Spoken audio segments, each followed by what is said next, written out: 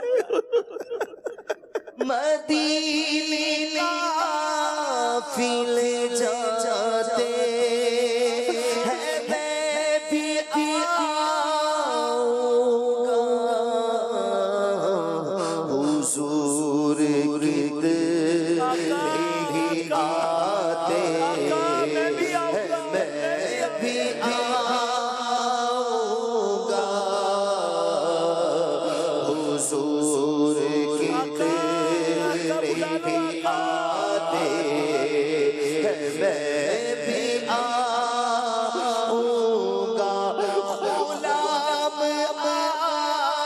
کی کے جتنے غریب پھر بھی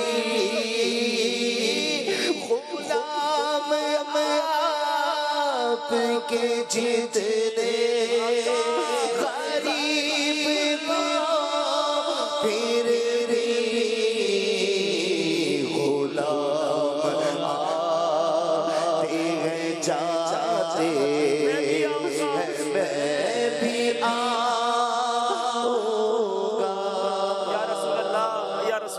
اب جو زائرین حقیقت میں وہاں پہنچ جائیں، ہم گناہگاروں کا سلام عرض کیجئے گا، ہماری حاضری کی بھی دعا کیجئے گا اور عرض کیجئے گا حضور بلاوے کے منتظر ہے، لیکن نہ صبح آیا نہ شام آیا۔ سرکار کی امت کے لیے دعا کیجئے گا، عالم اسلام کے لیے دعائیں کیجئے گا۔ پھر اس کے بعد شیخین کریمین حضرت ابوبکر صدیق کی بارگاہ میں سلام پیش کرنا ہے، پھر حضرت عمر فاروق کی بارگاہ میں سلام پیش کریں۔ یہ تو گنبد خضرا کے باہر حاضری ہو گئی، اور اب تلاش کیجئے گا باب السلام سے آپ کو روضہ رسول پر حاضری کا موقع ملے گا، تو جب وہاں سے آپ سلام کے لیے جائیں اور سنہری جالیوں کے سامنے جائیں، اللہ اکبر، بالکل جس کو کہتے نا شرمندہ شرمندہ سر جھکائے، ادھر ادھر نقش و نگار نہیں دیکھنے، بس آقا کی بارگاہ میں حاضر ہوں اور یہ تصور جمائیں کہ نبی پاک کی نگاہ آپ پر پڑ رہی ہے، دیدار کے قابل تو کہاں میری نظر ہے، یہ تیری عنایت ہے کہ رخ تیرا ادھر ہے۔ وہاں پر کھڑے ہو کر جتنی دیر کھڑے رہنے دیا جائے درود و سلام کے نذرانے پیش کیجئے گا، اپنا سلام پیش کیجئے گا، اپنے دل کی باتیں اپنے آقا سے کیجئے گا۔ آقا کو نہیں بتائیں گے تو کن کو بتائیں گے؟ انہیں ہم دل ہی دل میں حال دل اپنا سنائیں گے، ان کو بتانا ہے، بہت کچھ بتانا ہے، بہت کچھ بتانا ہے۔ انہیں دل دل دل میں حال دل اپنا سنائیں گے، زمانے کی نگاہ سے بچا کر ان کے کوچے میں اگر جانا مدینے ہوا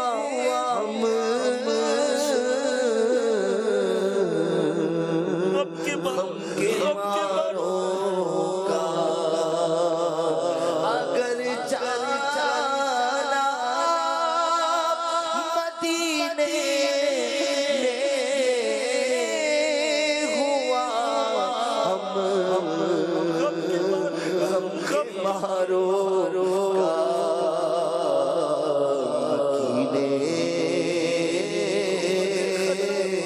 گنبد خضرا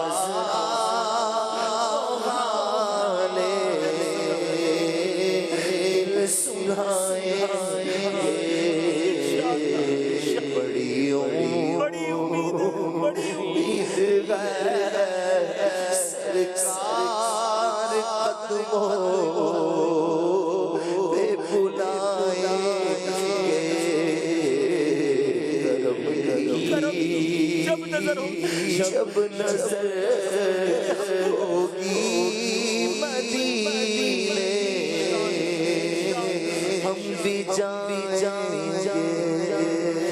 اب جتنے دن مدینہ پاک میں رہے باادب رہیے گا، جیسے جی چاہے جہاں میں گھوم پھر، پر یہ مدینہ ہے، یہاں آہستہ چل، ادب کے ساتھ رہیے گا. کسی اور شہر میں نہیں ہیں آپ اس شہر میں کہ جب فرشتے آنے کو ترستے ہیں. یہ وہ گلیاں ہیں جب میرے محبوب گھما پھرا کرتے تھے. قدم قدم پر میرے آقا کی یادیں ہیں. کس طرح پاؤں رکھے یا صاحب بصیرت، آنکھیں بچھی ہوئی ہے ہر جا تیری گلی میں. بڑے بڑے اولیاء، کتب، ابدال یہاں آتے ہیں. ہمیں نہیں پتا. مدینہ تو رازوں کی سرزمین ہے. ادب سے رہنا ہے. مدینے والوں کا بھی بے ادبی نہیں کرنی آپ نے. بس سر جھکا رہے، درود پڑھتے رہیے، تلاوت کرتے رہیے. 5 نمازوں کے بعد موقع ملے تو آقا کی بارگاہ میں حاضری دے. جب جب شوق بڑھے آقا کی بارگاہ میں آپ نے حاضری دینی ہے. تلاوت قرآن کرنی ہے. گھومنا پھرنا مستی مذاق اس کے لیے نہیں گئے ہم. بس خود سوچے تو صحیح کہاں ہے. ساری دنیا تڑپ رہی ہے. جس کے سامنے مدینے کا ذکر کرو اس کی آنکھیں نم ہو جاتی ہیں. اور مجھے میرے آقا نے بنا لیا ہے. بڑے بڑے نیک لوگ پیچھے رہ گئے اور میں آ گیا. اس کیفیت میں رہنا ہے. اور پھر ہم سب کے لیے بھی دعا کرنی ہے. جو پیچھے رہ گئے ان سب کے لیے بھی آپ نے دعائیں کرنی ہے. اور اس کے بعد پھر آپ نے وہاں مدینہ پاک میں جنت البقیع قریب ہے، وہاں جائے. جنت البقیع کے پاس جا کر آپ نے وہاں فاتحہ پڑھنا ہے، وہاں سلام پیش کرنا ہے. ہو سکے تو روزانہ سید الشہداء سیدنا حمزہ رضی اللہ تعالیٰ عنہ اور شہداء احد کی بارگاہ میں حاضری دے جب جب موقع ملے. اور ماشاءاللہ اگر یہ معمول بنا لے کہ روزانہ رات کو عشاء کے بعد وقت مناسب پر شہداء احد کی حاضری ہو جائے، اور روزانہ فجر کے بعد اگر قباء شریف کی آپ کی حاضری ہو جائے تو قباء شریف کی تو کیا بات ہے کہ جو 2 رکعت نفل مسجد قباء میں جا کر ادا کرتا ہے اس کو مقبول عمرے کا ثواب ملتا ہے. تو سبحان اللہ، یہ نعمت مدینے میں حاصل ہیں. تو وہاں قباء شریف کی حاضری ہو، جبل احد کی حاضری ہو، اور مزید مدینہ پاک کی زیارتیں ماشاءاللہ عاشقان رسول کرواتے ہیں تو وہ بھی زیارت کریں. بس اس کے بعد زیادہ وقت آقا کے قدموں میں گزاریں. اور پھر جب آخری وقت آئے تو تڑپتے ہوئے بلکتے ہوئے آقا سے اس طرح عرض کریں کہ حضور اپنے قدموں میں رکھ لے، اور اگر میں واپس جانا میرے مقدر میں تو حضور پھر جلد بلائیے گا. جلد عطار کو پھر بلانا. الوداع تاجدار مدینہ. ان کیفیتوں کے ساتھ آپ نے یہ سفر کرنا ہے. میں یہاں ایک مشورہ دوں گا کہ اگر ممکن ہو تو کسی عاشق رسول کے ساتھ سفر کریں. اگر ممکن ہو تو کسی عالم دین صحیح العقیدہ عاشق رسول عالم دین کے ساتھ سفر کریں تاکہ مسائل بھی پتہ چلتے رہیں، تربیت بھی ہوتی رہے اور ذوق بھی بڑھتا رہے. کیونکہ اس کا لطف ہی اور ہے. بعض اوقات ایسے ساتھی، ایسے ہمراہ، ایسے دوست ہوتے ہیں جو فضول باتوں میں لگاتے ہیں، جو سیاست کی باتیں کر رہے ہوتے ہیں. جیسے ہی ہوٹل میں آؤ تو جناب ہنسی مذاق ٹھٹھا مذاق لگا ہوتا ہے. میں ان کاموں کے لیے نہیں گیا. میں بخشش لینے گیا ہوں، میں شفاعت لینے گیا ہوں، میں معافی مانگنے گیا ہوں، اور آقا سے بار بار مدینہ مانگنے گیا ہوں. مجھے تو یہی تو مرنا ہے، مجھے کہیں اور نہیں مرنا. کیونکہ میرے آقا علیہ الصلوۃ والسلام نے فرمایا کہ تم میں سے جس سے ہو سکے وہ مدینے میں مرے، کہ جو مدینے میں مرے گا میں اس کی شفاعت کروں گا. تو میں نے تو مدینے میں موت بھی مانگنی ہے، گڑ گڑا کر مانگنی ہے کہ حضور جب بھی میرا آخری وقت ہو مجھے اپنے قدموں میں بلائیے گا. اور یہی قدموں میں ایمان والی، عافیت والی اور حضور آپ کی دید والی موت نصیب ہو جائے. اور اپنے قدموں میں، ہاں جنت البقیع جو ہے نا، ایسی جنت البقیع سے پیار نہیں ہے.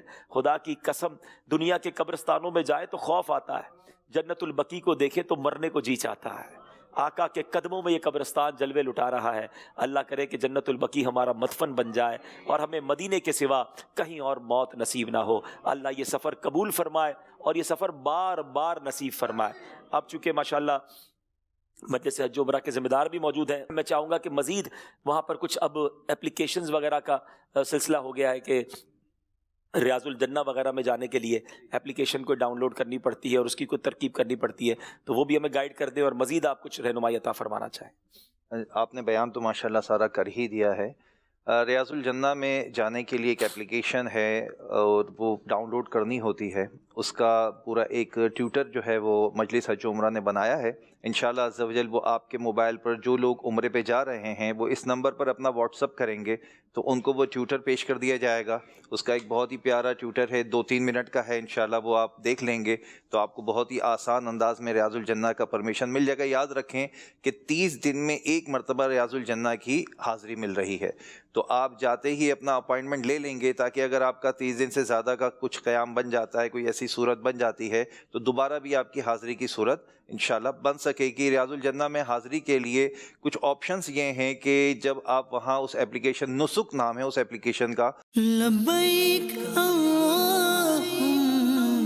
لبیک، اپنے موبائل فون سے ایپ اسٹور میں جائیں اور وہاں نسک لکھیں.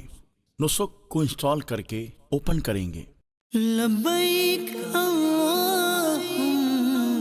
لبیک، اس ایپلیکیشن کے ذریعے سے آپ اپنے ریاض الجنہ اور عمرے پرمٹ لے سکتے ہیں۔ ایپلیکیشن کو اوپن کریں، ایکسس الاؤ کریں اور اب یہاں لینگویج سلیکٹ کریں۔ لبیک اللہم لبیک۔ انسٹال کر کے اوپن کریں گے تو اسکرین پر آپشن آئے گا کہ لاگ ان کرنا ہے یا نیو یوزر ہے۔ اکاؤنٹ بنانے کے لیے یہاں پر نیو یوزر پر کلک کریں۔ وزٹر کا آپشن رائٹ ہینڈ پر یہاں اوپن نظر آ رہا ہے۔ یہاں پر آپ نے ویزا نمبر، پاسپورٹ، اس کے نیچے ڈیٹ آف برتھ ڈالنی ہے، اپنی نیشنلٹی، اپنا ملک سلیکٹ کرنا ہے۔ اس کے بعد موبائل نمبر ڈالنا ہے۔ موبائل نمبر کوئی سا بھی ڈال سکتے ہیں، اپنے ملک کا یا عرب شریف کا۔ اپنا ای میل ایڈریس ڈالیں، اپنا ای میل ایڈریس کنفرم کر لیں۔ اس کے بعد آپ نے پاس ورڈ ڈالنا ہے، پاس ورڈ درج کریں، اس کو کنفرم کریں۔ نیچے 3 چیک نظر آئیں گے، آپ کو تینوں چیکس کو کلک کرنا ہے اور تینوں کو کلک کر کے جب آپ رجسٹر کریں گے تو آپ کے ای میل پر ایک کوڈ آئے گا، وہ کوڈ آپ کو یہاں انٹر کرنا ہے۔ اس طرح آپ رجسٹر ہو جائیں گے۔ لبیک اللہم لبیک۔ ایپلیکیشن اوپن کریں۔ آپ چونکہ رجسٹر ہو چکے ہیں اس لیے آپ لاگ ان کریں گے۔ لاگ ان کرنے کے لیے آپ وزٹر پر کلک کریں، پھر نیشنلٹی پر کلک کیجیے، اپنے ملک کا نام سلیکٹ کریں، اپنا پاسپورٹ نمبر لکھیں، اپنا پاسورڈ ڈالیں۔ آپ چاہیں تو ریممبر می پر کلک کر دیں تاکہ آپ کا پاسورڈ ریکارڈ میں رہے۔ جیسے ہی آپ لاگ ان کریں گے آپ کو ای میل پر ایک کوڈ آئے گا، آپ اپنے ای میل پر جا کر کوڈ چیک کریں اور یہاں لکھ دیں، آپ لاگ ان ہو جائیں گے۔ یہاں یوزر کا نام آ جائے گا اور یہیں پر آپ کے پاس پرمٹ لینے کے لیے اسکرین آ جائے گی۔ لبیک اللہم لبیک۔ پرمٹ ایشو کرنے کے لیے اپنی ضروریات کے مطابق اوپر دیے گئے آپشن میں جائیں، کیلنڈر سے ڈیٹ اور ٹائم سلیکٹ کریں۔ ریڈ، اورنج اور گرین کلر بہت زیادہ ہجوم، درمیانہ ہجوم اور بآسانی حاضری پیش کرنے کے دن کی نشاندہی کرتے ہیں۔ ٹرانسپورٹ سروس حاصل کرنے کے لیے چیک لگائیں وگرنہ آگے بڑھ جائیں۔ آخر میں چیک لگائیں اور پرمٹ ایشو کریں۔ پرمٹ ایشو ہو چکا ہے۔ اس طرح کے پرمٹ کے ذریعے آپ ریاض الجنہ، عمرے کی ادائیگی اور دیگر معاملات مکمل کر سکتے ہیں۔ اس کو ڈاؤن لوڈ کر دیں گے اور ڈاؤن لوڈ کرنے کے بعد انشاءاللہ عز و جل اس میں اپنی رجسٹریشن کرا کر اور لاگ ان کریں گے، اور لاگ ان کرنے کے بعد انشاءاللہ اپنا اپائنٹمنٹ لے لیں گے تو اس کے ذریعے سے وہ اپائنٹمنٹ دکھا کر آپ ریاض الجنہ میں جا سکتے ہیں۔ عبدالرحیم بھائی کچھ سوالات بھی آئے ہیں کہ جیسے ہم نے عمرے کے اندر سعی کی تو سعی کے بعد جو نوافل پڑھے جاتے ہیں اس کے بارے میں بھی کچھ لوگوں کو بتا دیں کہ وہ کیا وہ نوافل واجب تو نہیں ہے لیکن پڑھے تو سنت ہے، مستحب ہے۔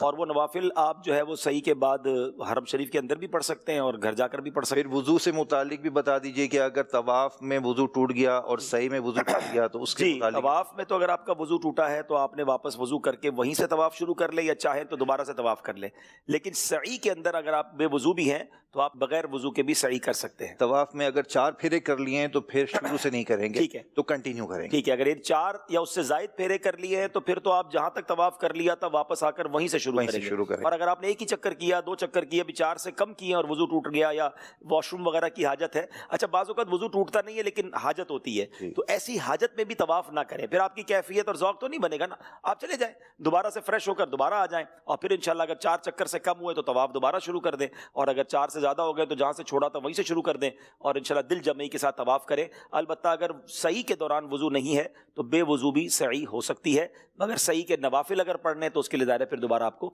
وضو کرنا ہوگا۔ اچھا، اس میں ایسا ہے جیسے آپ نے کہا کہ وہ چادر گرتی رہتی ہے، تو اب جیسے ایک رکن میں کتنی مرتبہ چادر صحیح کر سکتے ہیں؟ ایک سوال آیا ہے۔ جی، ایک رکن میں جو علماء سے سیکھا ہے کہ 3 بار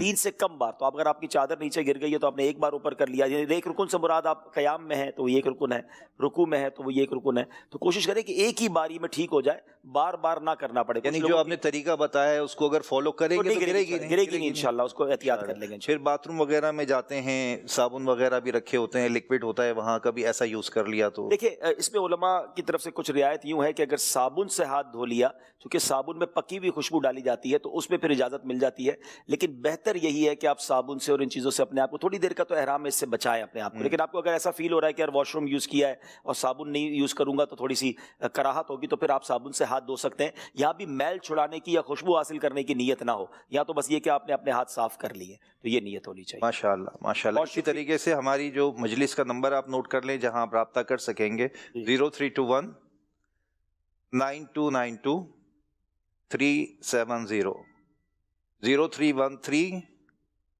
9226 252. ان نمبرز پہ آپ رابطہ کر سکتے ہیں، کسی بھی حوالے سے انشاءاللہ عز و جل آپ کی رہنمائی معاونت کی جائے گی. الحمدللہ عمرہ تربیت اجتماع ہمارا کمپلیٹ ہوا. اللہ کریم اپنی بارگاہ میں سے قبول فرمائے، جو غلطیاں ہوئی اسے معاف فرمائے، اور یہ سفر ہمیں بار بار نصیب فرمائے. سچ بتائیں، جس سفر کا ذکر اتنا تڑپا دیتا ہو، سفر کی باتیں اتنی اچھی لگتی ہوں، اس سفر پر جانے کا عالم کیا ہوگا. اللہ یہ سفر آپ کو بھی نصیب فرمائے، آپ کے صدقے مجھے بھی نصیب فرمائے، مدنی چینل کے ناظرین کو بھی نصیب فرمائے. یہ مل کر ادب و شوق کے ساتھ صلاۃ و سلام میں شامل ہو جائیں. بسم اللہ الرحمن الرحیم. مصطفیٰ جان رحمت تیرا کو سلام شمع بز میں ہدایت تیرا کو سلام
سے رو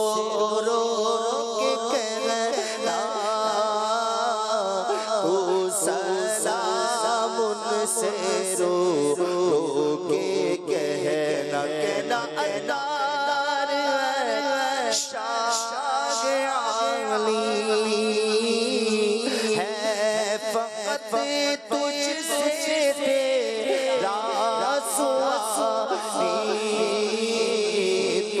سوار اس کا پورا شمع کر تو سلام میرا رو کے کہنا غوث اعظم امام متقا کا جلوائے شان قدرت لاکھوں سلام اسے قسمت کے قدسی کہے گا رضا مصطفیٰ جان رحمت لاکھوں سلام شمع عزم ہدایت اے رب کریم ہم سب کی حاضری قبول فرما اور جلدی جلدی حرمین طیبین کی با ادب حاضریاں ہمارا مقدر بنا دے. اسی سال رمضان مدینہ بھی عطا فرما, رمضان مکہ بھی عطا فرما, اسی سال حج کرنے والوں میں ہمارا نام بھی جو جا رہے ہیں ان کا سفر قبول فرما, آسانیاں فرما اور مقبول حاضریاں نصیب فرما. اللہم ربی یسر ولا تعسر وتمم لنا بالخیر یا فتاح وبک نستعین وصلی اللہ تعالی علی خیر خلقہ محمد وآلہ وصحبہ اجمعین برحمتک. لبیک اللہم لبیک لبیک لا شریک لک لبیک ان الحمد والنعمت لک